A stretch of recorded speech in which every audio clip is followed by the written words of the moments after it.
ডিম দিনে কয়টি ও কিভাবে খাবেন? একসময় বলা হতো বেশি ডিম খাওয়া শরীরের জন্য ক্ষতিকর, তবে চিকিৎসা বিজ্ঞানীরা এখন সে অবস্থান থেকে সরে এসেছেন।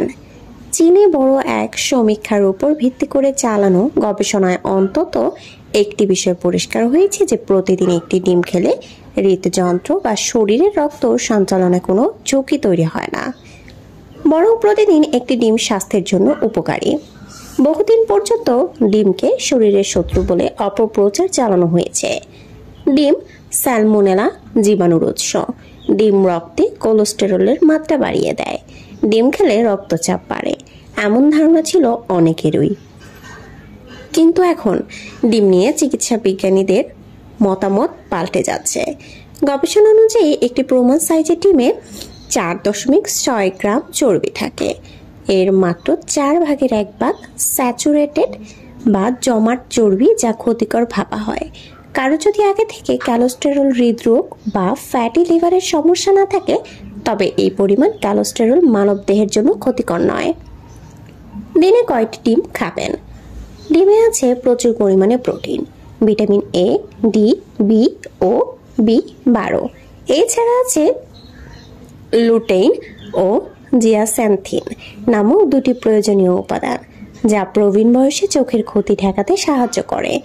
ডিমের কুসুমে কিছুটা ভিটামিন ডি থাকে, তবে কোনো কিছুই বাড়তি খাওয়া ভালো নয়।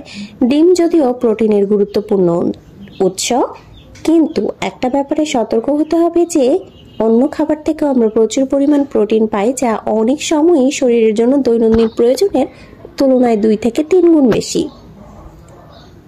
এখন প্রশ্ন হলো, কিভাবে ডিম খাওয়া ভালো? সব থেকে ডিম রান্নার সবচেয়ে সহজ, পুষ্টিকর ও স্বাস্থ্যসম্মত উপায় হলো ডিম সেদ্ধ করা বা পানিতে ডিম পোচ করা। ডিম ভেজে না খাওয়াই ভালো, কারণ ডিম যে তেলে বা মাখন জাতীয় চর্বিতে ভাজা হয়, তাতে থাকা স্যাচুরেটেড ফ্যাট শরীরে কোলেস্টেরলের মাত্রা বাড়িয়ে দিতে পারে। কাঁচা ডিম বা হালকা করে রান্না ডিমও পুষ্টিযুক্ত, তবে সেই ডিম স্যালমোনেলা জাতীয় জীবাণুমুক্ত হতে হবে। জীবাণু সংক্রমণের উদ্বেগ থাকলে ডিম রান্না করে খাওয়াই সবচেয়ে নিরাপদ। কখনো এমন ডিম কিনবেন না যা ভাঙা বা ফাটা। ডিম সামান্য ফাটা থাকলেও সেখানে ধুলাবালি বা জীবাণুর সংক্রমণ হতে পারে, যেহেতু বাসায় আনার পরে ওটি কোনোভাবেই পরিষ্কার বা ধোয়া সম্ভব না। ডিম রাখার বিশেষ যে বক্স ফ্রিজে থাকে, সেখানে ডিম সবচেয়ে ভালো থাকে। বক্সের ভেতরে থাকলে ডিমের সাদা অংশ 3 সপ্তাহ পর্যন্ত ভালো থাকে। বরফে হিমায়িত অবস্থায় ডিমের সাদা ও কুসুম ভালো থাকে 3 মাস পর্যন্ত। সো যারা ডিম খেতে ইচ্ছুক না, তারা অবশ্যই এই সুবিধা অসুবিধাগুলো জেনে অবশ্যই ডিম খেয়ে নেবেন। এবং যারা অতিরিক্ত দুর্বল, তাদেরকে এই ভিডিওটি শেয়ার করে দিবেন। এবং ভিডিওটি আপনাদের কতটুকু উপকারে এসেছে অবশ্যই কমেন্টস করে জানিয়ে দেবেন। নিত্য নতুন এরকম টিপস পেতে অবশ্যই আমাদের সাথেই থাকবেন।